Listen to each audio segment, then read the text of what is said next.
아주 뾰족하고 남편은 거의 다 전 세계를 다 정복한 어마어마한 그야말로 세계 역사의 큰 지각전통을 가진 사람입니다.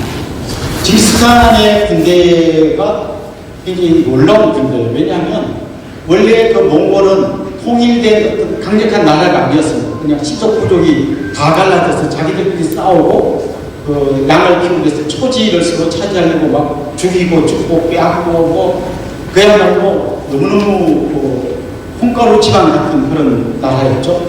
징기스칸의 부인이 전쟁 중에 적군에게 잡혀갔고요. 나중에 부인을 찾아오니까 적장에 아기를 갖고 있었어요. 징기스칸의 며느리가 자기가 죽인 적장의 딸입니다. 그러니까 뭐 요즘도 이야기하면 어느 정도 콩가루 집안인지 알겠죠. 징기스칸이 배다른 이복형이 자기를 죽이기 위해서 자기를 형을 죽여버린. 하여튼 뭐 그 안에는 차마 입에 담기도 어려운 끔찍한 그런 상황이었는데 그럼에도 불구하고 몽골을 통일하고 그 여세를 몰아 전 세계로 나아갔습니다. 통일하고 전 세계로 나아갈 수 있는 몇 가지 비결이 있었는데요. 크게 세 가지가 있습니다. 첫 번째는 비전입니다. 간단해요. 우리 좁은 풀밭에서 우리끼리 싸우지 말고 저 넓은 세상으로 가자. 거기에 전 몽골 사람들의 호응을 이뤄가지고 같이 세상으로 갈 수 있었습니다. 두 번째 중요한 특징은 속도였습니다. 그들은 말을 탈 줄 알았고요. 그 말을 타고 기병이 이동하기 때문에 순식간에 적군이 뭐 하면 벌써 눈앞에까지 몽골군이 쳐들어오는 엄청난 위력을 갖고 있습니다. 제가 몽골에 몇 번 가봤는데요. 몽골 아이들은 걸음마보다 말타기를 먼저 배운다. 약간 뻥이 섞인 같지만 영 거짓말을 합니다. 거기 이제 축제 때 보면 아이들이 승마 경주를 하는데 한 7살, 8살 되니까요. 하고 막 이렇게 질주 이런 걸 배워봤습니다. 그래서 이들의 속도 또 한 가지는 그들의 조직입니다. 조직이 보통 군대는 우리 남자분들은 군대 갈 것이 사하겠지만 자기 맡은 일만 잘하면 전체를 보는 군대가 돌아가게 있습니다. 제 같은 운전병은 운전만 잘하면 되고 취사병은 밥만 잘 지으면 군대가 돌아가게 돼 있습니다. 근데 취사병 보고 총 쏘라면 잘 못 쏘고 운전병 보고 대포 쏘라면 쏠 줄 모릅니다. 그래서 내 일만 잘하고 이렇게 같이 움직이면 뭐가 되는데 이렇게 나눠놓으면 힘을 별로 못 씁니다. 몽골군은 한 30명에서 50명 단위로 소대장이 있는데 이 소대장이 30명, 50명 되고 모든 전쟁을 다 수행할 수 있었어요. 그리고 두 소대가 세 소대 합치면 합친 대로 나누면 나눈 대로 모든 전쟁을 자기 사람들만 데리고 다 수행할 수 있었어요. 그래서 뭐 전쟁에 필요한 보급 해주는 부대가 있어야 되거든요. 막 전진하면 옷도 갖다주고 먹을 것도 대주는 부대가 계속 따라오면서 보급을 해줘야 되는데 몽골 분들은 보급이 없었어요. 그냥 자기 말을 다 싣고 다녔어요. 그럼 음식 같은 거 어떻게 싣고 다니냐? 고기를 삶아가지고 말려가지고 가루로 만들어서 싸고 다녔어요. 그래서 뺏어먹을 것은 뺏어먹고 뺏어먹을 게 없으면 뜨거운 물에 타서 마셨습니다. 이게 바로 샤브샤브 원조입니다. 자, 이 이야기를 제가 오늘 이 첫 시간 왜 하냐면요. 저는 우리 교회의 앞으로 나아갈 큰 방향은 담임 목사라고 하는 한 명의 강력한 카리스마 있는 지도력으로 가는 그런 교회는 이미 70년대, 80년대 힘을 쓰다가 지금 힘을 못 써요. 코로나 지나고 나서 가장 큰 위기를 맞는 교회, 이런 교회. 담임 목사님 한 분의 강력한 설교나 카리스마로 걸어가는 교회는 코로나 끝나고 나면 전부 다 나가 떨어졌어요. 왜요? 우리 담임 목사님 제일 설교 잘하는 줄 알았는데 유튜브에 들어가면 더 잘하는 목사님들이 많아요. 굳이 우리 목사님한테 안 가도 유튜브에서 딴 목사님 설교 돌아가면서 쇼핑하고 그렇게 신앙생활 하면 된다고 생각하는 분들이 많아요. 그래서 지금 대형 교회는 코로나 이후에 40% 정도 회복했어요. 그래서 한 2,000명 모이는 교회 목사님하고 대화를 했는데 자기 교회는 45%에서 50%. 그러니까 이 중간 리더들이 활발하게 활약하는 교회들은 점점 힘을 잃어갑니다. 그래서 몽골군의 특징은 뭔가 하면 그 소대장이나 중대장 되는 사람이 징기스칸과 같은 꿈을 꾸고 같은 전술을 갖고 그냥 징기스칸하고 똑같이 가는 거예요. 그러니까 이 사람과 두 사람, 세 사람 모두 같은 비전, 같은 방향, 같은 목표를 가지고 달려가기 때문에 그 군대가 굉장히 강력할 수 있었다는 겁니다. 그래서 저는 이곳에 앉아있는 여러분 한 분 한 분이 그런 분들이 되어주시면 좋겠어요.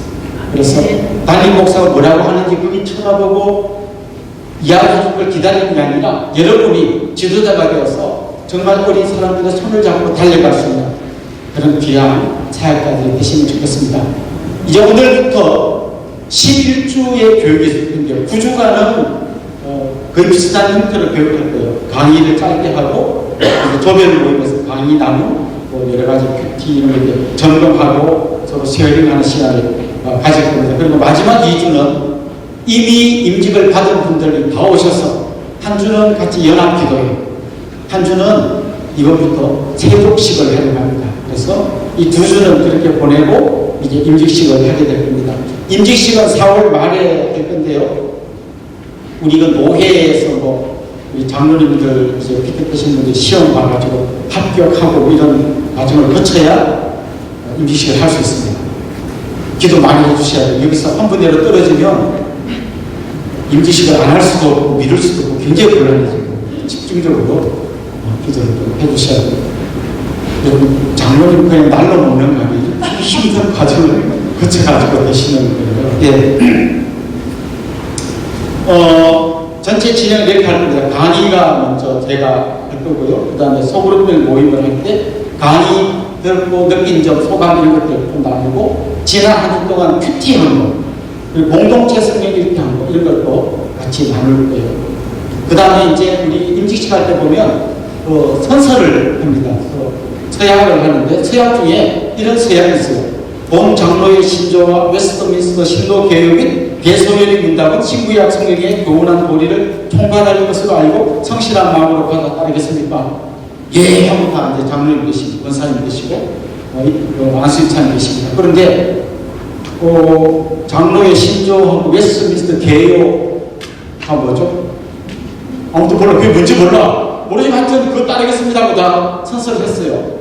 사실 이 공부를 다 하셔야 됩니다. 그런데 이 번역이 너무 좀 옛날 번역이어가지고 이 말 설명해주는 에너지가 또 많이 쉽게 말하면 우리 장로교가 믿는 기본 교리가 뭐냐 이걸 당신들이 다 알고 동의하느냐 이렇게 묻는 건데요. 그래서 우리 이번 임직자들은 이번에 제가 쓴 책 복음 기초강이라는 걸 가지고 같이 읽도록 하겠습니다. 목사님들 책당 사시나요? 이 책 인쇄가 8%입니다. 그러니까 만원짜리 책을 하면 800원이 떨어집니다. 그런데 어제 어떤 울산의 목사님이 전화 오더라고요. 목사님 이번에 너무 좋은 책을 써주셔서 감사합니다. 예, 감사합니다.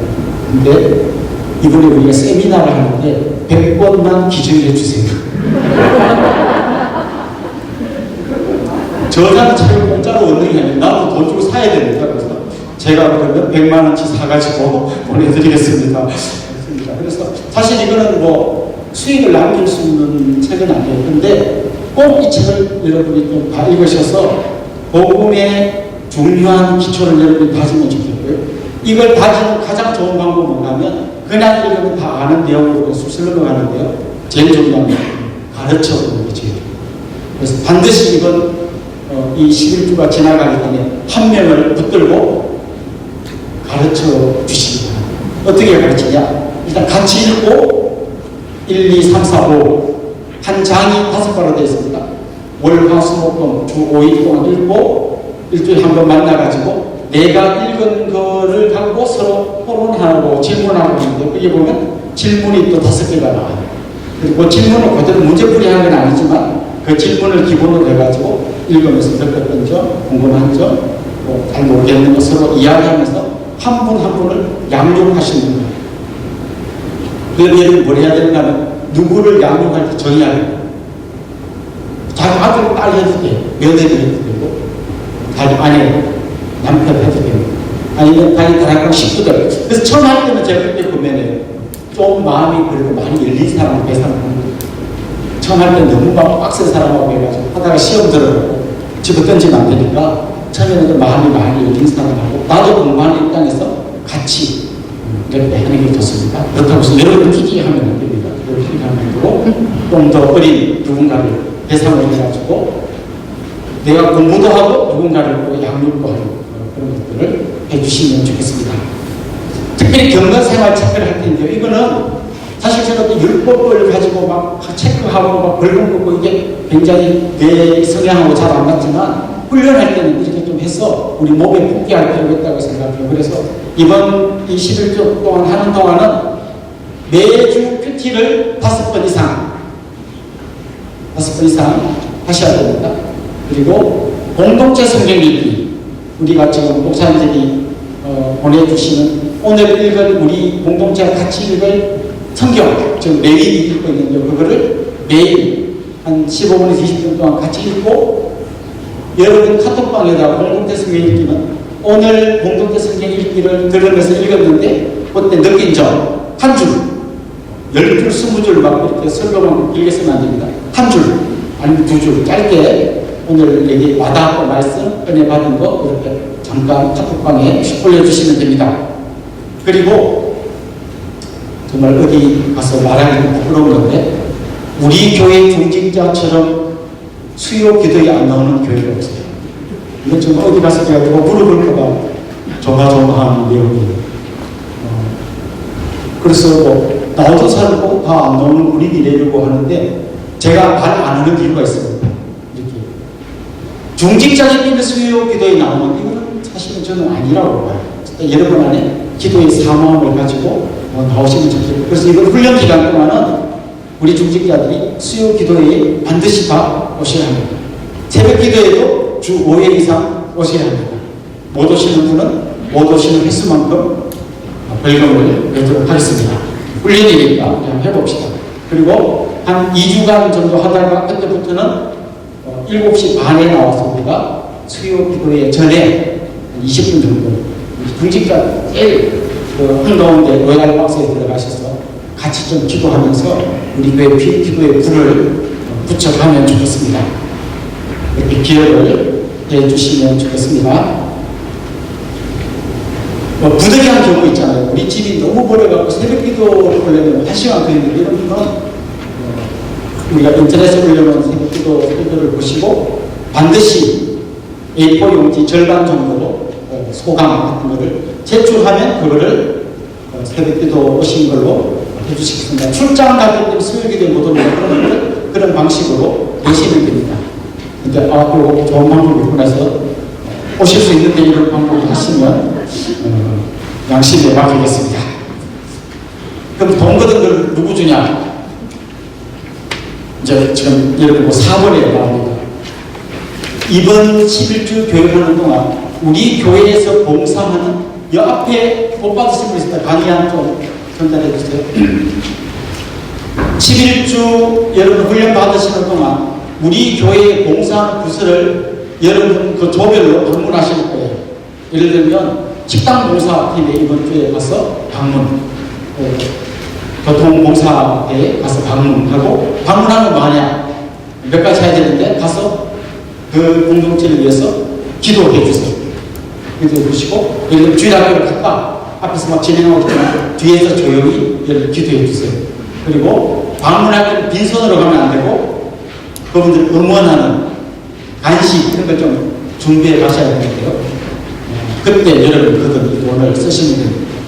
우리 반은 너무 모범 반이어가지고 아무도 벌금을 안 내가지고 돈이 안 붙습니다. 그러면 회비를 내셔서 사가시면 됩니다. 그래서 가셔서 간식도 전해주고 기도도 해주고 또 내가 몸으로 도울 일이 있으면 돕고 교통봉사도 같이 해보시고 그 다음에 식당봉사도 해보시고 청소, 토요일날 청소도 해보시고 주일학교, 중보기도대 하여튼 여러 부서들을 여러분이 조별로 잘 의견해가지고 한 바퀴를 돌아보시면 좋겠습니다.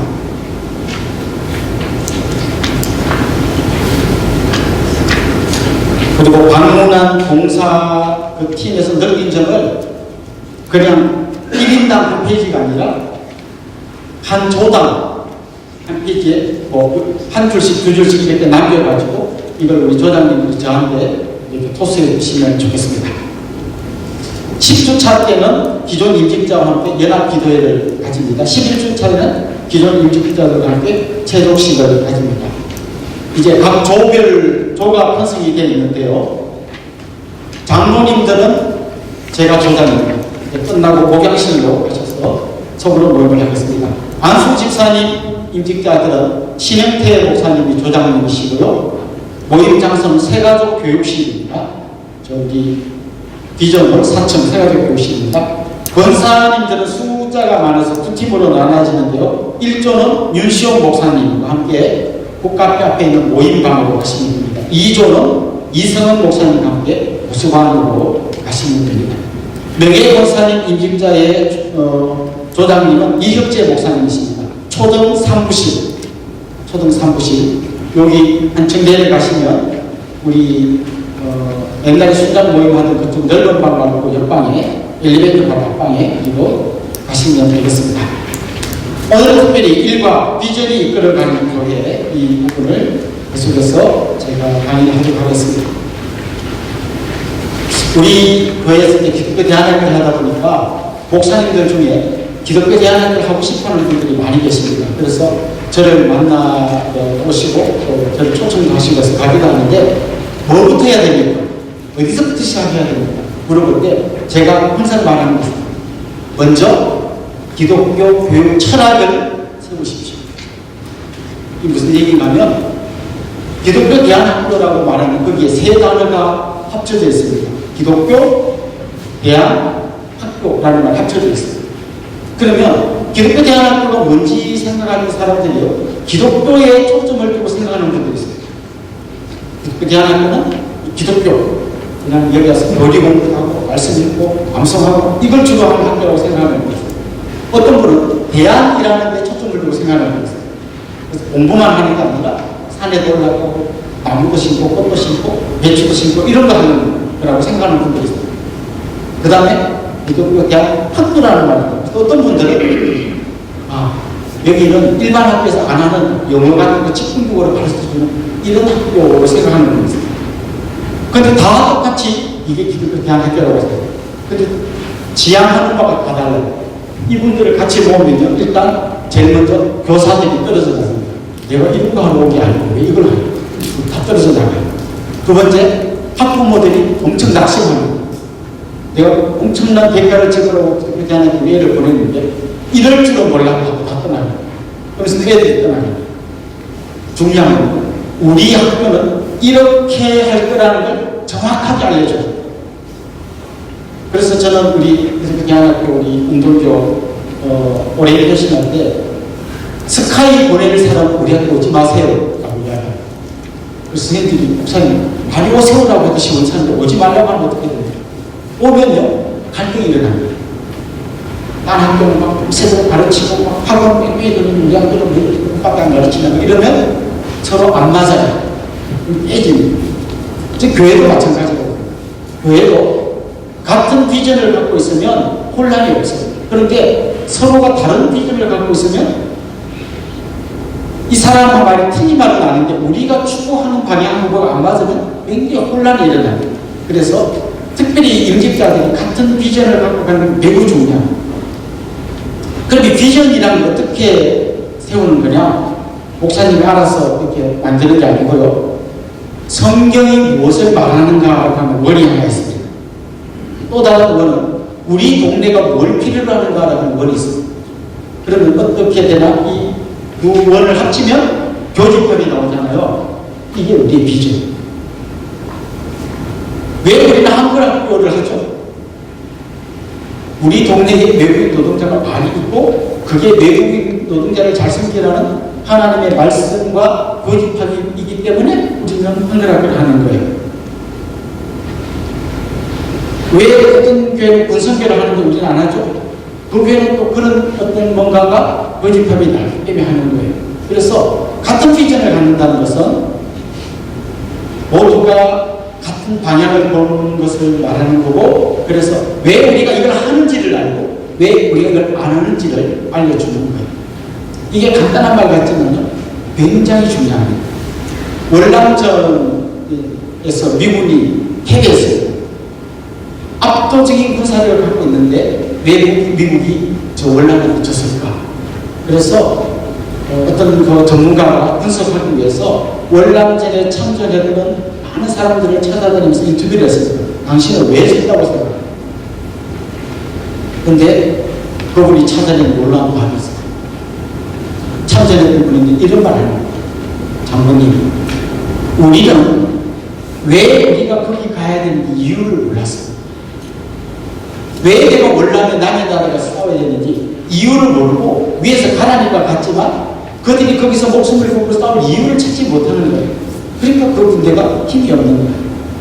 비전을 안다는 건 뭔가 하면 왜 우리가 이 일에 헌신해야 되고 왜 우리가 이 일이 어려운데도 계속 해야 되는지를 답하는 굉장히 중요한 거예요.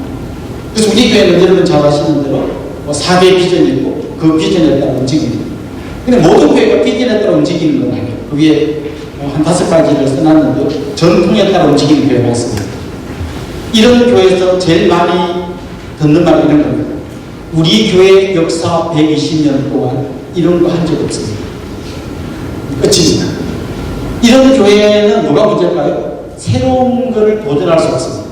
늘 하던 것만 해야 됩니다. 전통을 해야 됩니다.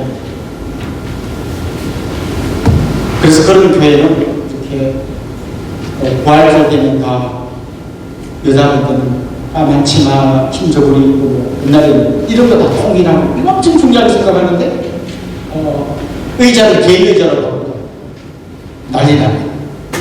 의자는 반드시 장 의자로 해야 예. 이런 어떤 목사님은 피아노 위치를 반대로 옮겼다가 1년 만에 쫓겨났다는 슬픈 이야기를 들어봤습니다. 우리 교회 전통이 그렇게 중요합니다. 그렇지 않습니까? 두 번째는 인물에 의해서 움직이는 교회가 있습니다. 이게 이제 탁월한 담임 목사님 중심으로 움직입니다. 이 교회의 최대 위기는 그 목사님이 은퇴하고 2대 목사님이 들어갔습니다. 지금 서울에 있는 대형교회 중에 세대 교체에 실패하고 완전히 내리막으로 내리고 있는 것이 같습니다. 왜냐하면 1대 목사님이 워낙 탁월해요. 그래서 2대 목사님도 탁월해요. 탁월한데 1대 목사님과 다른 방식으로 탁월해요. 그래서 2대 목사님한테 막 실망하고 막 이런 게 있어요. 예를 들면 우리 1대 목사님은 머리숱이 많은데 2대 목사님 머리숱이 뭐 이런 것 때문에 실망해요. 말도 안 되지. 그래서 저처럼 이렇게 막 흰색 보면서 왔다 갔다 하면 괜찮아요. 우리 목사님은 흰머리였는데 너무 머리가 시커멓게 허리가 안 된다. 별의별 걸 가지고 2대 목사님이 힘들게 해가지고 그래서 우리 목회자들 사이에는 그런 불문율이 있습니다. 절대 짝수 대강이다. 왜냐면 1대 목사님이 잘했는데 2대 목사님 가면 너무 힘들어가고 막 배가 막 난리 났다가 그 목사님 병 나가고 3대 목사님 이제 가면 2대 목사님 하도 시달리기 때문에 3대 목사님은 우리 정신 차려서 좀 낫대는 그래 그 목사님은 잘되고 4대 목사님 죽음이라고 그래서 짝수 대 목사님 어렵다 반농담을 합니다만은 인물에 의해서 움직이는 교회 굉장히 빛도 있지만 그림자가 심각합니다. 재정에 의해서 움직이는 교회가 있어요. 그럼 예산이 없어 못합니다. 돈이 없어 못합니다.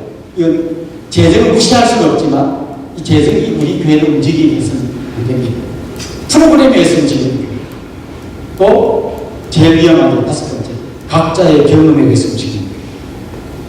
특히 이제 이런 신도시 같은 교회들의 어려운 점이 뭐냐면 팔도에 전국 각지에서 모였잖아요. 근데 각 사람이 자기가 옛날에 다니는 교회를 하던 게 있어요. 그대로 안 되고 엄청 힘들어요.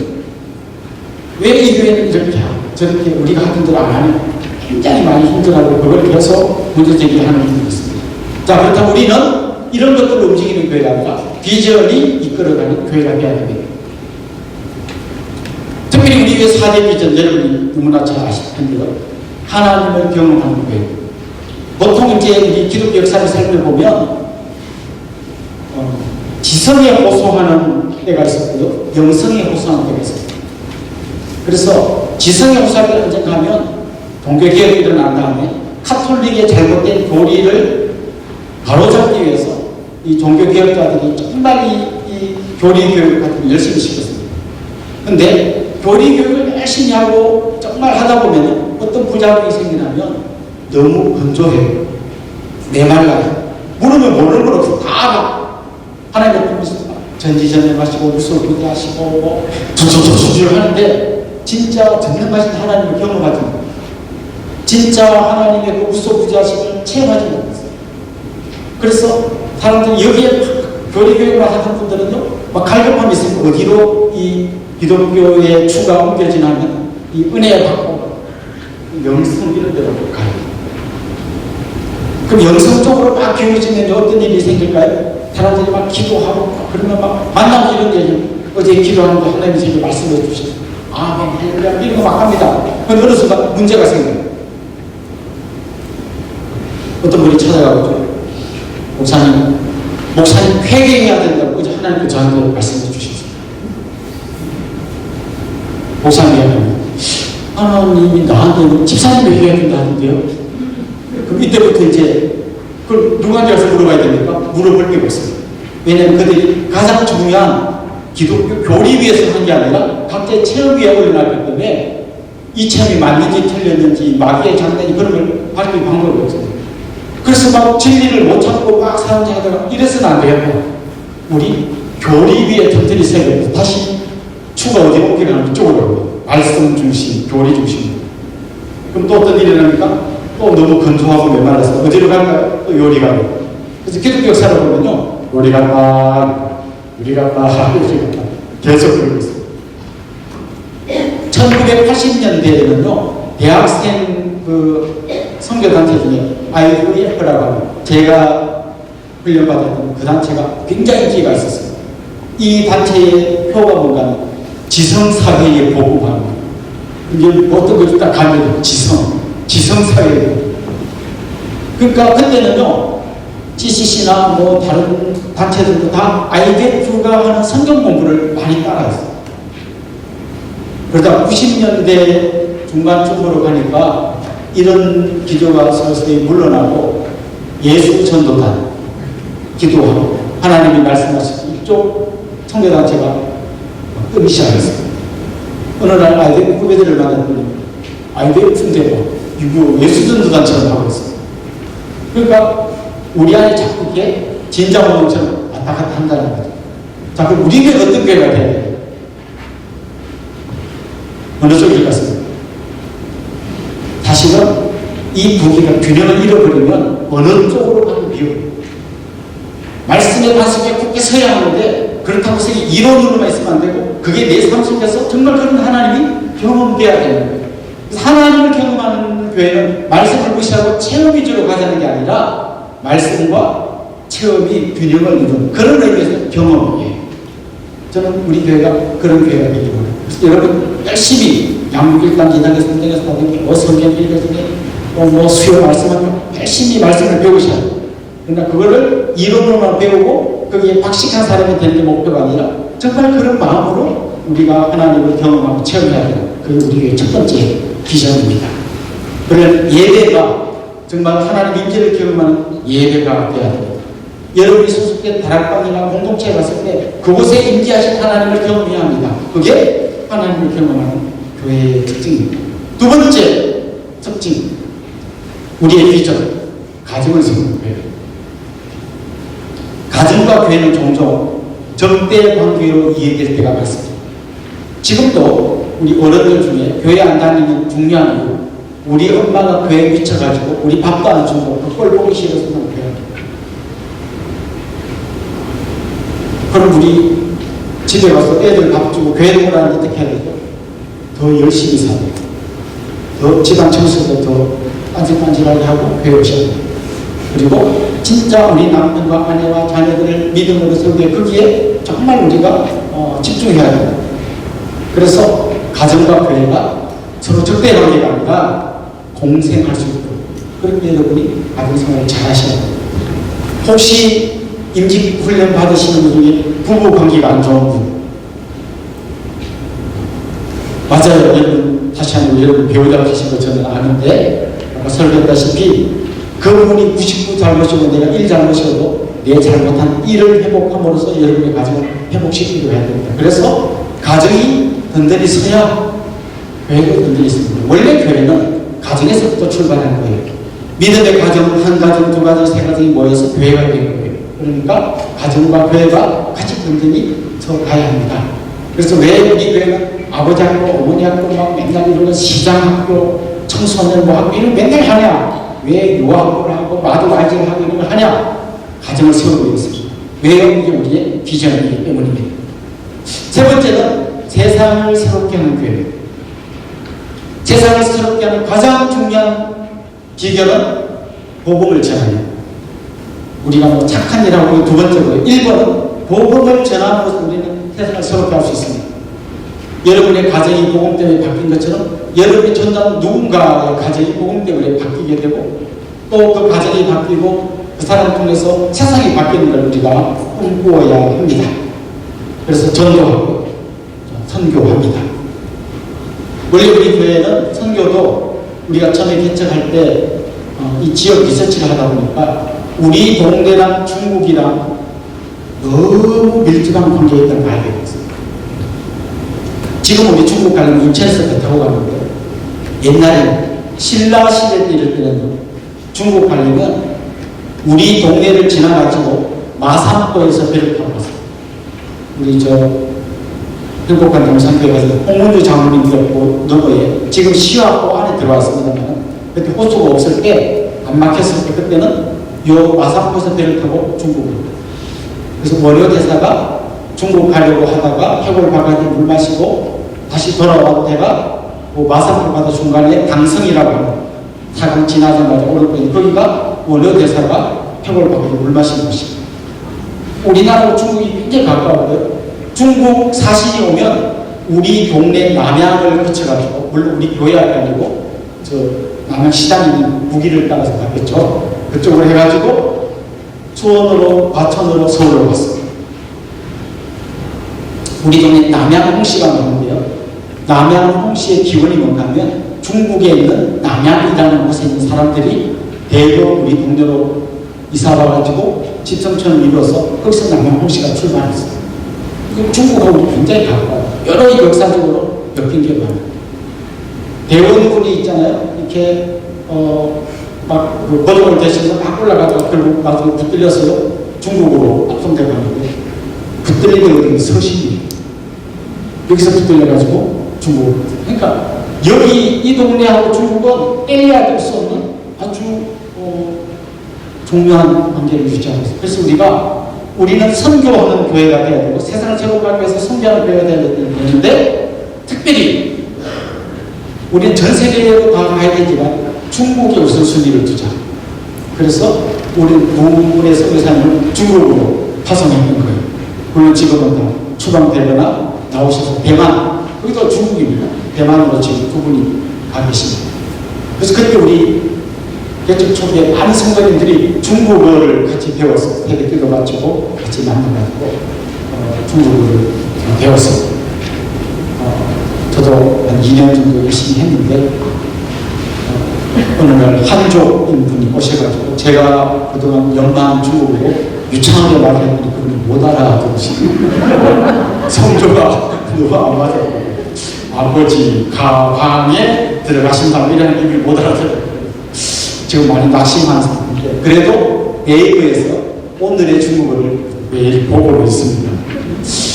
이렇게 하면 나중에 번역해가지고 하면 뭐라고 되지 않을까 소망을 하고 있습니다. 자, 그래서 우리는 한편으로는 열심히 전도하고 선교하는 거죠. 또 한편으로는 세상 가운데로 우리가 나가서 선한 영향력을 행사해야 됩니다. 그래서 지역의 어려운 사람, 우리가 지금 특색 때 봄, 가을에는 희년임금이라는 걸 합니다.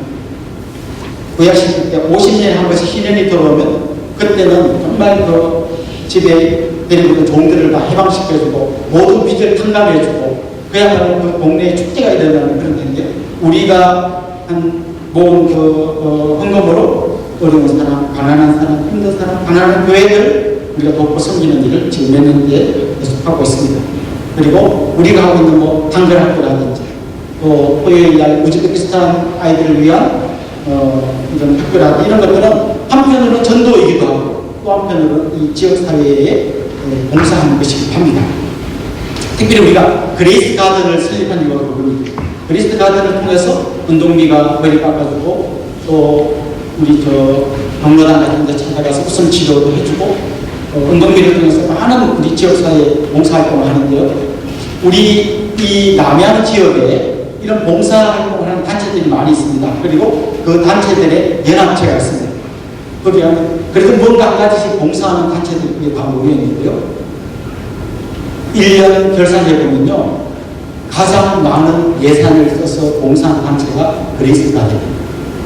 우리가 그냥 우리끼리 하는 조그마한 단체가 아니라 우리가 가장 크게 봉사하는 단체입니다. 그래서 지금은 뭐 시청이나 이런 뭐 우리 봉사무소나 이런 데서 우리 교회를 굉장히 고맙게 생각합니다.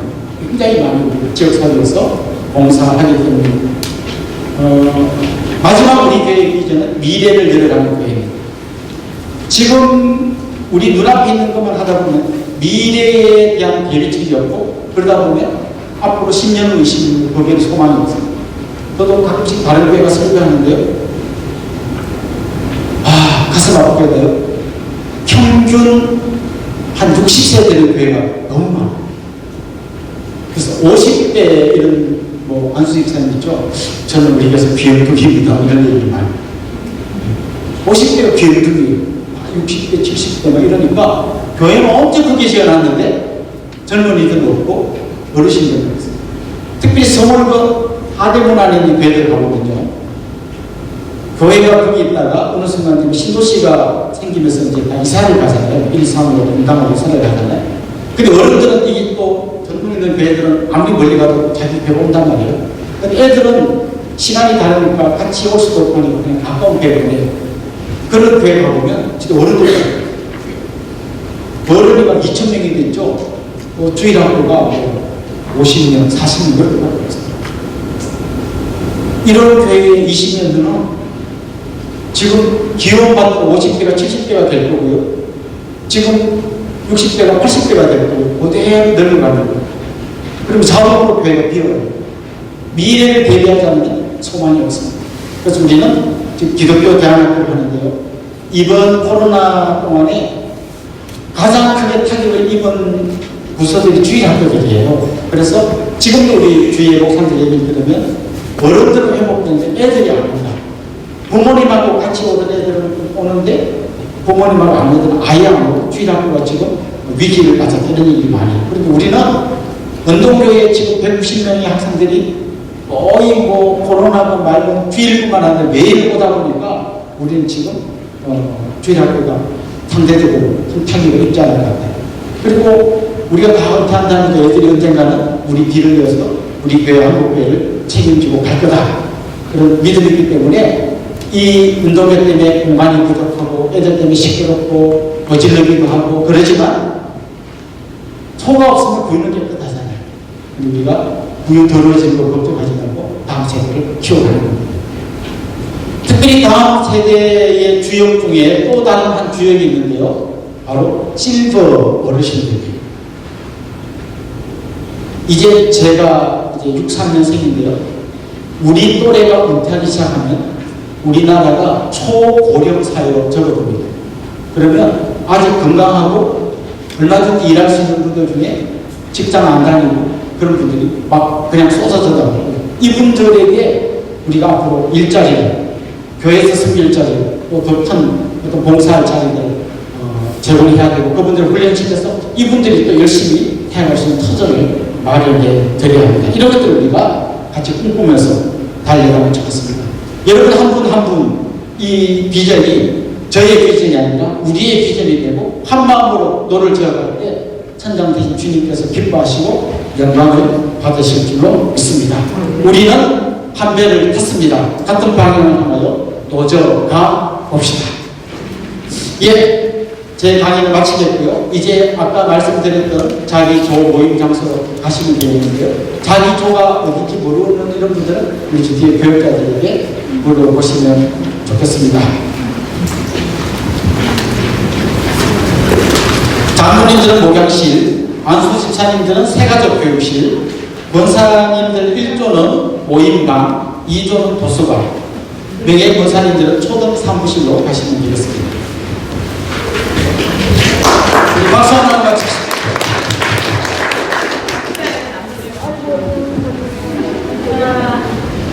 아이고, 우리야, 어떡해. 네, 나가실 때 의자를